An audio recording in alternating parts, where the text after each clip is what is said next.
and allow Krishna to submit a motion that would say, or should, no, I'll modify my motion, if you don't mind, Chair, to in consensus with the committee to work with the east-west, from 5th Street to 17th Street, section of the U Street, being hyper focused on the U Street elements. I personally am, I do not want to omit anything north-south. That's my personal, because I know how important these neighborhood homes are. However, I see what's happening, but I do want the option to be able to modify this if we need to encompass things that's a little further north, that's within the ANC 1B, area. Thank you. Yeah, and I think we are the north and south borders, I think, are still pretty comprehensive. It's picking up, yeah, the real corridor of you. Let's do this because I know we got a couple of different things. Krishna, do you mind just making the motion, because I know you had kind of tested it out and your language was super clear to me. Would you mind just making the motion and then we can Yeah. second it with an- Let me just pull up the document for 1 second. So I vote that the committee vote to support this motion for replacement and energy for the greater U Street corridor, to send to the full ANC, with Chair Fay making technical edits on the language based on our conversation tonight. Second. All in favor, please raise your hand, or Tanya, raise your virtual hand. 2, 3, 4, 5, 6. Okay, so 6 of 6 present vote for. Any opposed? Any abstentions? None. Okay, great. Arlene, you had your hand up. I wanted to make sure we got through the motion. Any kind of final question or comment? Yes, am I on mute still? Nope, you're you hear- good. Oh, We okay. can Thank. I just wanted to point out, I think I just remembered the performance parking area goes all the way to 18th Street along you. It doesn't just stop at 17th Street. And if the performance parking area is going to fund or possible funding source, I'm glad the motion that Krishna put forward does not really designate ending at 17th Street. And look, I mean, us supporting and then them ultimately coming back with a block difference, I think we can do. That's also an amendment, Arlene, that we can make at the ANC before we finalize it. So I think that's a good point, and I will compare the performance parking map to this number. Yeah, because I think that was a big part of that NMA, that, using the performance parking as a funding source, even though it hasn't funded anything so far. But yeah, I just wanted to point that out because it just occurred to me that they don't align. Yeah, that's fair. All right, so good. That was our old business. It's now 9:21. I'm desperate to get you guys out of here. 2 other items that were new business. One is an illegal sign that has been that is on a business located on the 1900 block of 9th Street.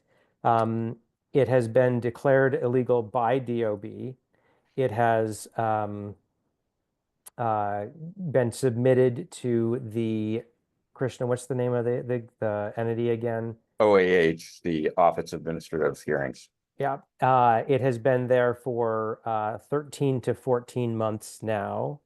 And there was a request made of this committee to make a resolution saying that the OAH should move on this sooner rather than later. I have had some conversations with the council member's office back and forth. What they have said is there's really nothing that they can do about it. It is stuck. There is a huge backlog. There is a shortage of judges to review it and hear it. At this point, what I'm going to suggest is that we not discuss a resolution on it tonight, primarily because a resolution is not likely to accelerate the efforts or the review process. But I am working with the council member's office and with a couple of other kind of avenues to see if we can expedite this. ABCRA is one, and then licensing and consumer protection is the other. So what I'm hoping is that we can come back together in a month and see if there are other avenues to pursue. But Howard, any thoughts? What does the sign say? It's a video sign, which is partly why it's illegal. It's a video sign And it that showed is. some things with women on poles and all of this kind of stuff, because it plays videos and it's not playing Mickey Mouse and Sesame Street. But I just want to point out that this is another example, while we're always trying to get government to do the right thing and work. This is a good prime example. Yeah. WNA's been working on this for a while. So here we are. Like our resolution, if we were to write it, would be the just get it done resolution. But again, the concern is that us passing a resolution and sending another piece of paper is probably not going to make much progress in the next 30 days. And so what I'm going to propose is that we put this on our agenda to stay focused on. It is a big priority, to Tanya's point. The fact that it's broadcasting explicit videos in a public street, just it's offensive in so many ways. And the fact that it's been bogged down for 14 months is offensive in different ways. So I'm going to see what other avenues we've got and where we can exert some pressure. And I'll come back with an update to this group in a month's time. My Do we have suggestion the- that Yeah, Do go we have ahead. the authority to call people to meet with us? Or I guess I'm thinking like a hearing, like how you can call witnesses. We don't really have that kind No, of. We don't Right. have No. subpoena authority, but I like the idea where you're going, Tanya. It's very attractive. I actually had a additional idea that actually, because I've had success with the Office of Administrative Hearings that I know a lot of people haven't, but it's a matter of knowing who the judges are that actually serve Okay. that office. And if you know it, if you know them, it's just a matter of contacting them. I know that they try to be very secretive as to who they actually have on who's on record. Contacting the judges, and then also just trying to work internally with them. They're not a very open agency because they're just bogged down with so many things. But once you have some great judges who would advocate, within their area, that's my suggestion. I just say that just from experience. So You let me know, reach out to you. Yeah, Karen, let me reach out to you offline. Yes. We'll maintain that veil of secrecy. And then the last, but I just, it's something that I want us to be able to focus on, to Tanya's point, right? The WNA has been focusing on this for a long time with probably not enough support. And so let's just see what options or avenues we can create. And then the last thing I wanted to share, and I sent the committee members a copy of this, is we're working to organize and host our first U Street Business Roundtable. The goal of that is to start creating a forum for greater engagement and greater creating a voice for U Street. I think it's going to be largely small and medium-sized business because we need to make sure that we're starting to get their input. The 3 topics that we're putting on the agenda to start is going to be around MPD management of traffic flow on the weekends. Talked to Commander Pulliam today, who has been trying lots of different things since the nightlife forum that Gene Hamza hosted, and where business owners raised some questions. He's been kind of testing new approaches. The second topic is discussion around trash and street sweeping on the weekends with DPW. And then third would be around parking enforcement and the progress of the performance parking zone. So they seem like 3 items that were raised at Gene's meeting. We're trying hard to get, again, a regular forum. Gene's meeting was excellent. And it was one of those things that I sat there and said, gosh, we should be doing a lot more of these because these business owners are passionate about the issues they're facing. And I would like to have more frontline agency people there to be able to really dig in and start working with them to start making movement on some of these priorities because we're not going to get a bid or an NMA in the next 3 months. Let's at least start to see what we can do to be able to help create a voice and a forum. So more details on that as we get the time and date finalized. Karen, one more comment, and then I'm going to bring us to a close. Yeah, that would be great. I just think that we should get a way to not, silo out it. We want to make sure that we have all of the businesses and the actual government agencies there consistently. I know that Gene went through a different route, similar to what we do with the 3D CAC, but we want to make sure that everyone who is involved is not left out of this particular conversation. The businesses have been trying to do this for quite some time. And so, Gene, I know you and I work together on these things often, but I really am looking forward to this particular conversation. That was my only comment, Matt. Awesome. And I know you have to go. Bye. No, that's good.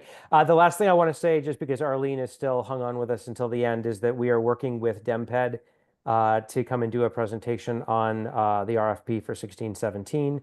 We weren't able to get them teed up in time for this meeting. And then we're also working with DemPed to come and talk with us at the next meeting about the plans for the 625 T Street Triangle Park in front of the Howard Theater. So we're going to have a DemPed heavy agenda next time to talk about these various properties and plans.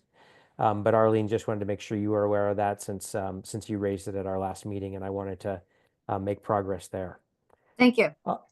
Last item on the agenda. Any other items that community or committee members want to raise? Hearing none, do I hear a motion to adjourn? I make the motion to adjourn. And I'm going to second it. All in favor? Aye. Thank you, everybody, for a really robust discussion. It's great to talk to you all. See you soon. Thank you, Matt. Bye-bye. Good night. Good night.